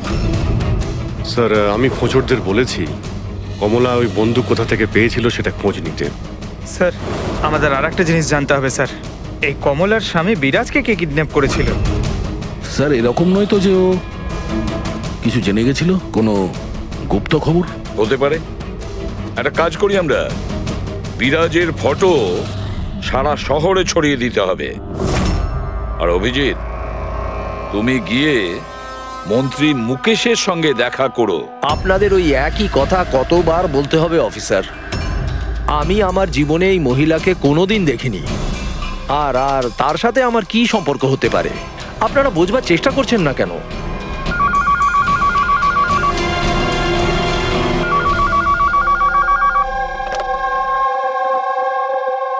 হ্যাঁ, পিসিবির একটা অ্যাপয়েন্টমেন্ট আছে না?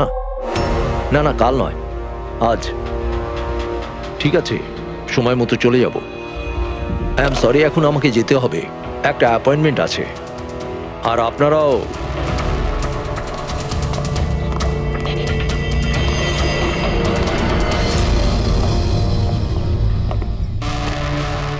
পিসিবি, আচ্ছা এই মিনিস্টার ফোনে এটাই বলছিল না? হ্যাঁ স্যার, ওদের ওই পার্টিতে কিছু থাকবে, ওদের জানি না ওদের কনভেনশন। আমি পড়েছি পিসিবি, পিসিবি, এই যে নিউমোককাল কনজুগেট ভ্যাকসিন, নিউবর্ন বেবিদের এই ভ্যাকসিনটা দেওয়া হয়। নিউবর্ন বেবিজ মানে মন্ত্রী মশাইয়ের মেয়ে? না না না, মিনিস্টারের নয়, মিনিস্টারের মেয়ের মেয়েকে। কিছুদিন আগেই আমি পড়েছিলাম ওনার মেয়ের ডেলিভারি হয়েছে। বাবা আমি রেডি। চল মা। আপনারা এখনো যাননি? না স্যার, চলেই যাচ্ছিলাম, বেবিকে দেখার জন্য আসলাম। ওকেই ভ্যাকসিন দিতে নিয়ে যাচ্ছেন না স্যার? নাতি না নাতনি? স্যার ও এসপিজেকে হসপিটালে জন্ম নিয়েছে, তাই না? অবশ্যই পঙ্কজ, কি বলছো তুমি? সেই জন্যই তো উনি গিয়েছিলেন উদ্বোধন করার জন্য, তাই না স্যার? হ্যাঁ তো। না কিছু না স্যার, এমনিই বললাম। আচ্ছা স্যার, ওর বার্থডে কবে? পঙ্কজ, এই পিসিবি ভ্যাকসিন বাচ্চার জন্মানোর 2 মাস পরে দেওয়া হয়, তো সেই হিসেবে দেখতে গেলে ওর জন্মদিন মারছেই হবে, রাইট স্যার? বেশি চালাকি করবার চেষ্টা করবেন না। এরপরেও কিছু জানতে চাইলে ওয়ারেন্ট নিয়ে আসুন। এখন এখান থেকে যাবেন নাকি? না, চলে যাচ্ছি স্যার, কিন্তু আবার ফিরে আসবো ওয়ারেন্ট সঙ্গে নিয়ে। স্যার, আমাদের সন্দেহ একদম সঠিক। এসপি জেকে মেমোরিয়াল হসপিটাল, কমলার বাচ্চা আর মিনিস্টার মুকেশ, এই তিনজনের কানেকশন রয়েছে। মিনিস্টার মুকেশের মেয়ে ওই হসপিটালে অ্যাডমিট হয়েছিল মার্চে। ওই হসপিটালেই? Yes sir. আর শুধু তাই নয়, ওদের ডেলিভারির ডেটও একদম সেম। কমলারও যা আর মিনিস্টার মুকেশের মেয়েরও সেম, 20শে মার্চ। কি? আচ্ছা স্যার, এটা নয় তো যে কমলার বদলে এই মরা বাচ্চা মিনিস্টারের মেয়ে জন্ম দিয়েছিল আর হসপিটালের লোক মরা বাচ্চা কমলাকে দেয় আর কমলার বাচ্চাকে মিনিস্টারের মেয়েকে দেয়? কিন্তু স্যার আগে এটা প্রমাণ করতে হবে যে এই কমলা ওখানে এসপিজেকে হসপিটালে অ্যাডমিট ছিল। স্যার, যদি কমলা ওই হসপিটালে গিয়ে থাকে তাহলে সিসিটিভি ফুটেজে দেখা যাবে। আপনি বললে আমি 20 তারিখের ফুটেজটা চেয়ে নেব। চেয়ে নাও CCTV footage. Sir, doctor Sudip আর ওনার স্ত্রী। Hello sir. কি ব্যাপার, আপনারা এখানে? স্যার, এর মধ্যে গত 3 মাসের সিসিটিভির ফুটেজ রয়েছে। আমরা কোনো মতেই আমাদের হসপিটালের রেপুটেশন নষ্ট হতে দিতে পারি না স্যার। আমাদের 10 বছরের পরিশ্রম আছে স্যার, প্লিজ। স্যার সেই জন্যই আমরা সবকিছু ক্লিয়ার করতে চাইছিলাম, আপনারা নিজে চেক করে নিন স্যার। তাহলে এর মধ্যে সেই দিনেরও ফুটেজ রয়েছে যেদিন মিনিস্টার মুকেশের মেয়ে অ্যাডমিট হয়েছিল 20শে মার্চে? নিশ্চয়ই থাকবে sir. Thank you very much, আপনারা যেতে পারেন। Thank you sir.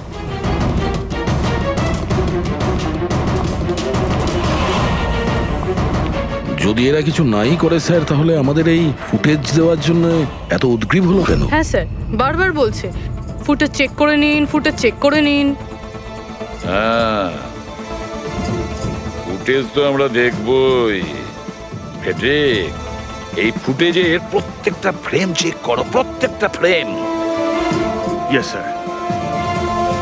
Ravi, news পেপারে যতগুলো আর্টিকেল আছে না, খুব ভালো করে চেক করো। দেখো কিছু না কিছু তো নিশ্চয়ই ওখানে আছে, না হলে কমলা এই আর্টিকেল নিজের কাছে রাখতো না।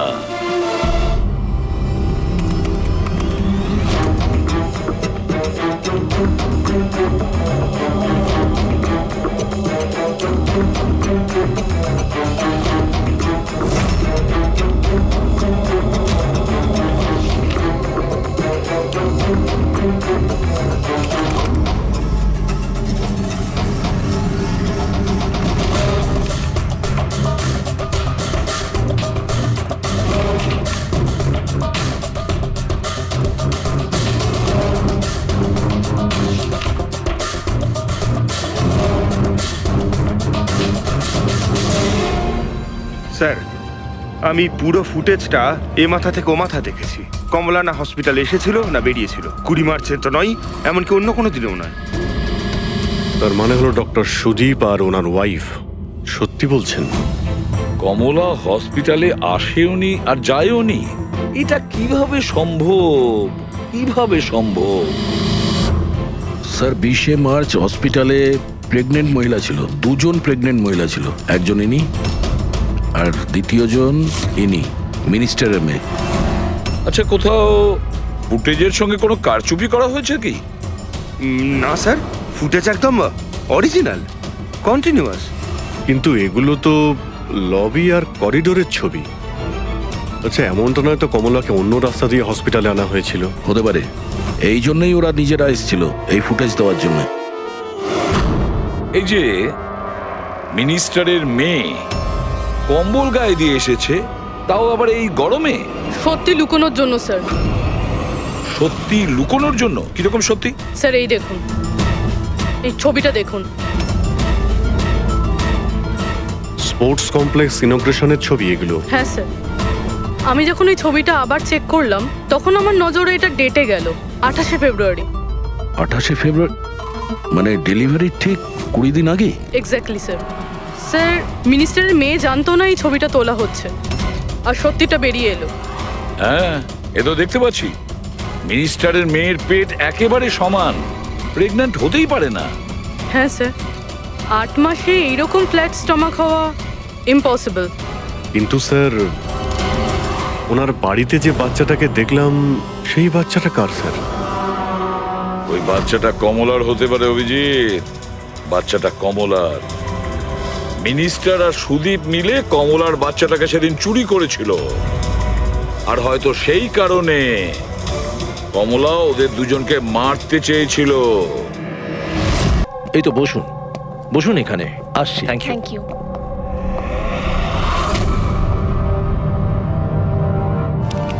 আপনি আবার স্যার, আপনি ওয়ারেন্ট চেয়েছিলেন না, এই নিন। একটা কথা বলুন মিনিস্টার, যখন আপনার মেয়ে মার্চে প্রেগনেন্ট ছিলই না, তাহলে 20 মার্চ ওর ডেলিভারি কি করে হয়? আরে ডক্টর, আপনাদের তো অ্যাওয়ার্ড দেওয়া উচিত। এরকম মিরাকেল আপনি কি করে করতে পারলেন ডক্টর? হ্যাঁ, এবার আপনারা সত্যি বলবেন নাকি? স্যার, এনাদের প্লিজ সত্যি সত্যি সব কিছু বলে দিন, না হলে এনারা আমাদের হসপিটালের রেপুটেশন নষ্ট করে দেবেন। Please sir. দেখুন, ওই বাচ্চাটা আমার মেয়েরই, কিন্তু আমার মেয়ে এই বাচ্চাটার মা নয়। হ্যাঁ, তার মানেটা কি? দেখুন, একটা মেডিকেল কমপ্লিকেশনের কারণে মিনিস্টার স্যারের মেয়ে ন্যাচারালভাবে মা হতে পারছিলেন না, সেই জন্য আমরা অন্য একজন মহিলা সাহায্য নিয়েছিলাম। মানে সারোগেট মাদার? আগে হ্যাঁ, আমরা সবকিছু লিগালি করেছি, আমরা কোনো ভুল কাজ করিনি আমরা। তাহলে এই কথাটা আপনি আমাদের অনেক আগেই বলে দিতে পারতেন, লুকোনোর কি প্রয়োজন ছিল? কারণ আপনারা পলিটিক্সটা বোঝেন না। এই কথাটা যদি অপোজিশন জানতে পারে, তাহলে অপোজিশন নানাভাবে এই কথাটা আমার বিরুদ্ধে চালাবার চেষ্টা করবে। সেই জন্য আমরা এই ব্যাপারটাকে এখনো সিক্রেট রেখেছি। যদি আপনি চান, আমরা আপনাকে ডিএনএ টেস্টের স্যাম্পল দিতে পারি, আপনারা নিজেরাই গিয়ে। না, ডিএনএ টেস্টের কোনো দরকার নেই। মানসী,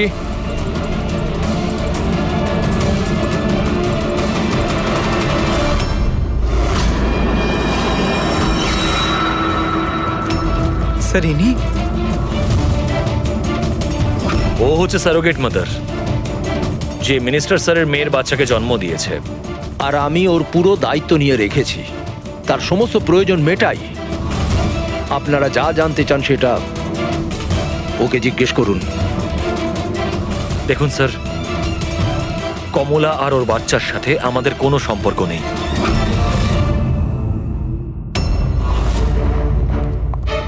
স্যার আসুন।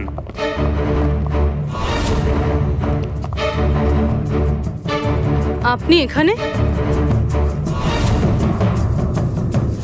হঠাৎ কি মনে করে?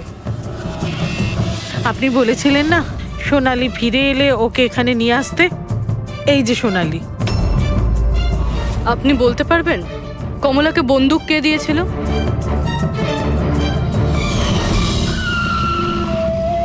এটা নিন, অমৃত ভাই পাঠিয়েছেন।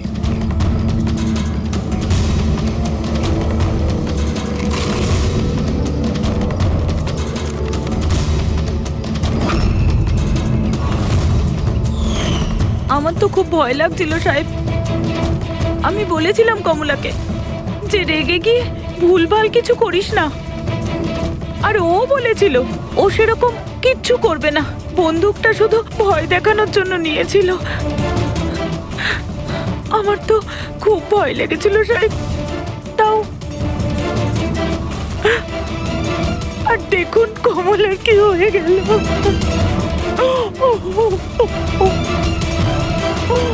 নিজেকে সামলান।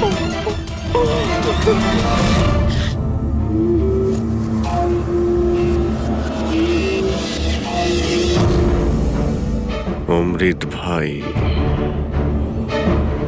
আবার মিথ্যে বলতে পারে? স্যার, আমি সত্যি বলছি, আমি কিচ্ছু করিনি স্যার। চুপ করো। কেউ তোমার লোককে দেখেছে ওই কমলাকে বন্দুক দিতে? আরো বলেছেও অমৃতদা দিয়েছে। স্যার, আমি সত্যি বলছি, আমার নাম নিয়ে কেউ মিথ্যে কথা বলেছে আপনাকে। মিথ্যে কথা তুই আমাদের আমি বলেছিস। বলতে পারি আপনাকে যে ওই বন্দুকটা কে তৈরি করেছে। ঠিক আছে পঙ্কজ, ফরেন্সিকে গিয়ে ওই বন্দুকটা নিয়ে এসো।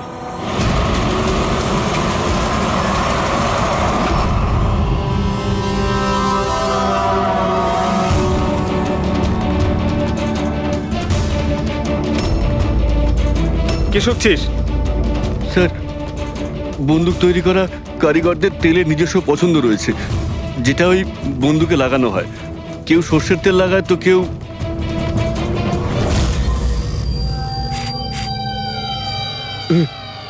এটা কি করে সম্ভব?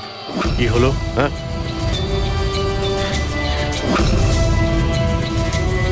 আরে কি হয়েছে বল না। স্যার, এটা তো আমার তৈরি করা বন্দুক। কি?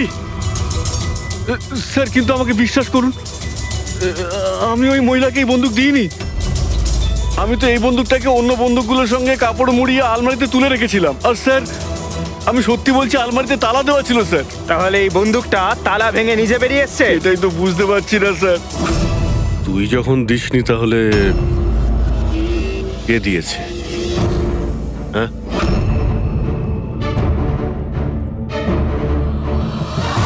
হ্যাঁ, এই দাঁড়া! কি তুই? স্যার, গুলি করবেন না স্যার। স্যার, স্যার, স্যার আমাকে মারবেন না। তুই দিয়েছিলি? হ্যাঁ, আমায় ক্ষমা করে দিন স্যার, এটা করার জন্য টাকা দিয়েছিল স্যার, বন্দুকের নল জম করার জন্য স্যার। কি? টাকাকে দিয়েছিল স্যার? এটা আপনারা আমায় জিজ্ঞেস করছেন? তোর মানে? মানে স্যার, আপনারাই তোর পোস্টার চারিদিকে লাগিয়ে রেখেছেন। পোস্টার? আমরা? হ্যাঁ স্যার, কার? বিরাজের। ওর পোস্টার তো পুরো শহরে ছড়িয়ে আছে স্যার। স্যার, ওই আমাকে বলেছিল বন্দুকটা যেন হাতেই ফেটে যায় স্যার।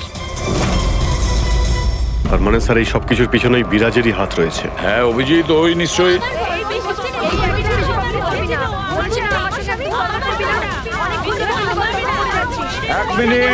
এক মিনিট কি হচ্ছে এখানে? হ্যাঁ স্যার, এই ব্যক্তি আমার স্বামী। ও মিথ্যে কথা বলছে, একদম মিথ্যে কথা বলছে। ও আমার পর কন্টিনিউ মিথ্যে কথা বলে যাচ্ছে। স্যার, 5 বছর হয়ে গেছে আমাদের বিয়ে হয়ে গেছে। মিথ্যেবাদী সব কটা। স্যার, এরা দুজনই মিথ্যে বলছে। তোমাদের সাহস হলো কি করে আমার স্বামীকে তোমাদের স্বামী বলার? ও আমার স্বামী অনুজ। আর বেশি কথা বলেছো তো তোমাদের আমি ছাড়বো না, বলে দিচ্ছি। তুমি জানো না আমি কে? হ্যাঁ, একে আমার স্বামীকে নিজের স্বামী বলছি।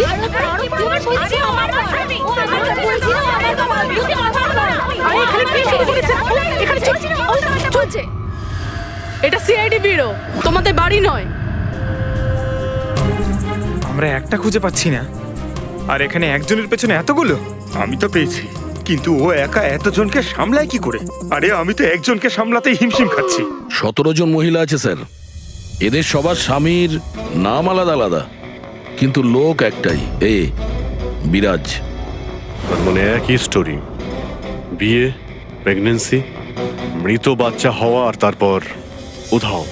এই বিরাজের স্ত্রী বেচারি কমলা, ওর বাচ্চার জন্য কার কার সাথে না লড়াই করেছে।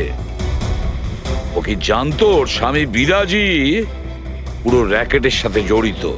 কিন্তু স্যার, এই র্যাকেটটা আসলে কি? New born baby trafficking. সদ্যজাত বাচ্চা নিয়ে এরা ট্রাফিকিং করে। নতুন নতুন বাচ্চা জন্ম নেওয়ার পরে ওদেরকে বিক্রি করা হয়, কেনা হয় তাদের কাছে যাদের বাচ্চা হয়নি, অনেক মোটা টাকায়। কিন্তু স্যার এই পুরো গেম বিরাজ একা তো খেলতে পারবে না স্যার। এই গেমটা কি ওকে দিয়েই খেলাচ্ছে।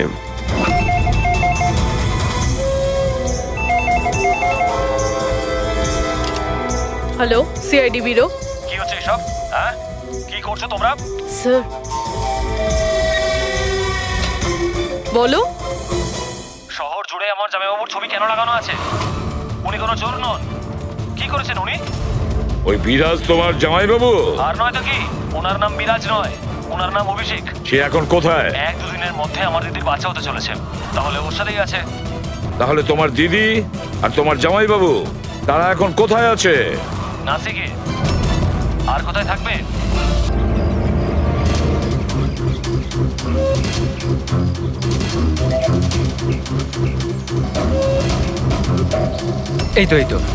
এই তো পৌঁছে গেছি। চলো চলো।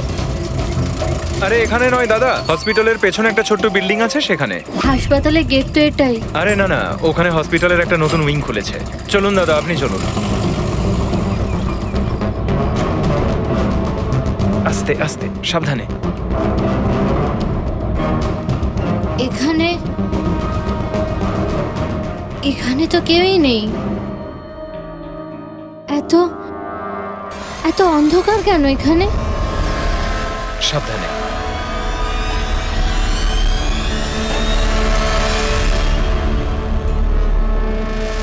তুমি তুমি আমাকে শুধু অপারেশন থিয়েটারে কেন নিয়ে এলে? আরে ডক্টর চেনা পরিচিত, চিন্তা করো না। বলো আমাকে কোথায় ওরা? আর তোমাদের ওই ডক্টর আনন্দ কোথায়? তোমার ওনার্স যার মাথার এখানে তিল আছে? হ্যালো, আমি ডক্টর আনন্দ। এখানে এখানে এত অন্ধকার কেন? আর এখানে কেউ নেই বা কেন? অ্যাকচুয়ালি এটা নতুন উইং আর এখনো কনস্ট্রাকশনের কাজ চলছে। তুমি চিন্তা করো না, ডক্টর আনন্দ একদম এক্সপার্ট।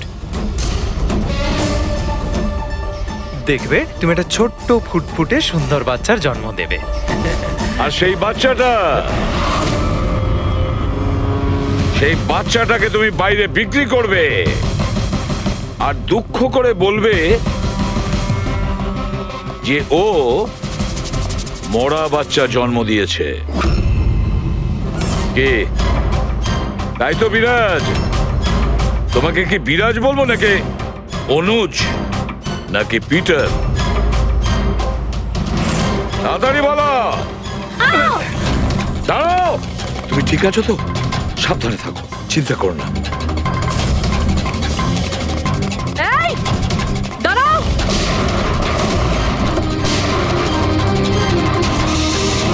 এই দাঁড়া বলছি, দাঁড়া।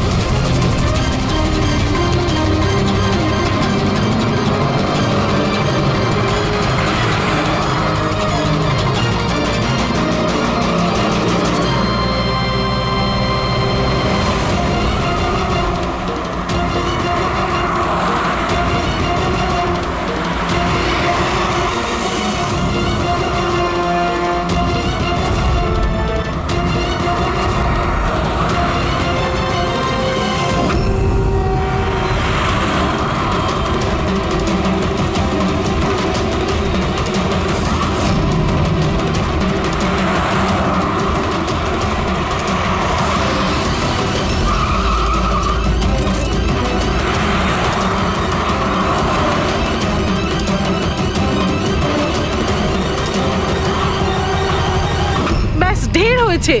আমি আর এসব করতে চাই না, দরকার নেই আমার টাকার।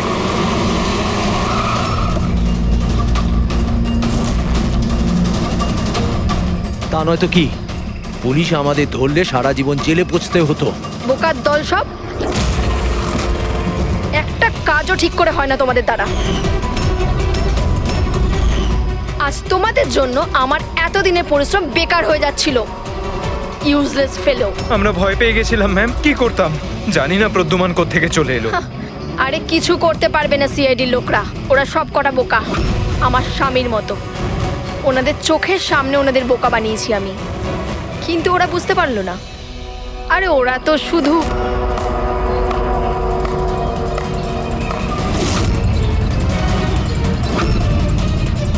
রেনু, তুমি তুমি এসব কিছু করেছো? আরে আরে, কোথায় পালাচ্ছ? বাস বাস বাস। চলুন।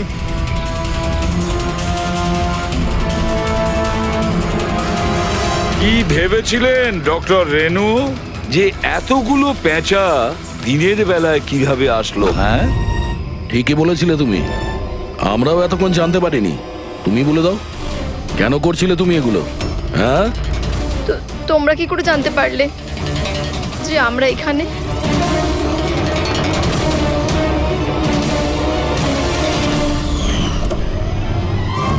আরে পঙ্কজ, বাইরে বেরিয়ে আয় ভাই। আমি তোকে ডিকি থেকে বের করতেই ভুলে গেছিলাম। ভুলে গেছিলেন?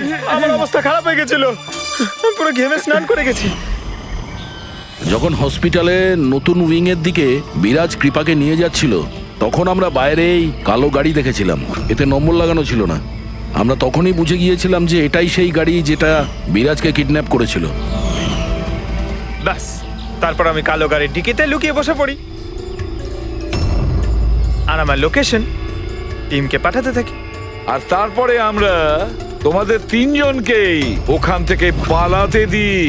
আর আমরা জানতাম যে তোমরা পালিয়ে কত দূর যাবে, তার কাছেই তো যাবে যেই সব কিছুর পান্ডা। কেন করেছো তুমি এসব? টাকার জন্য। টাকার জন্য রেনু? কেন? তোমার জন্য, তোমার বেকার কতগুলো আদর্শের জন্য। আমার বড়লোক হওয়ার ছিল, টাকা ইনকাম করার ছিল। ভেবেছিলাম যে এই হাসপাতালের সাহায্যে নিজের স্বপ্ন পূরণ করব। কিন্তু তুমি বোকামি করে প্রাইভেট হাসপাতালটাকে সরকারি হাসপাতালে পরিণত করে রেখেছিলে। এত সস্তায় ট্রিটমেন্ট করছিল লোকেদের। এটা তুমি কি করেছো রেনু? নিজের জীবনটাকে উপভোগ করার জন্য না জানি কত নিরীহ লোকের প্রাণের সঙ্গে খেলা করেছো তুমি। হ্যাঁ, তুমি একজন মহিলা তো, এতগুলো মায়ের কাছ থেকে তাদের সন্তানকে ছিনিয়ে নিয়ে পৃথিবীর সব থেকে নিকৃষ্ট কাজ কিভাবে করলে তুমি? একজন মাই তোমাকে শেষকালে হারালো। তুমি কমলাকে মেরে তো দিয়েছো, কিন্তু ও মরার আগে আমাদের তোমার কাছে পৌঁছানোর রাস্তাটা বলে দিয়ে গেছে। আজকের পরে আর কোনো বিজনেস নয়, আর কোনো মাই তার বাচ্চার জন্য কাঁদবে না। প্রতিটা বাচ্চা যাদেরকে তার মায়ের কোল থেকে ওদেরকে ছিনিয়ে নিয়েছো, ওদেরকে খুঁজে বের করে তাদের মায়ের কাছে পৌঁছে দেব। ওই প্রত্যেকটা মায়ের চোখের জলের দাম দিতেই হবে তোমাকে জেলের গড়াদের পেছনে।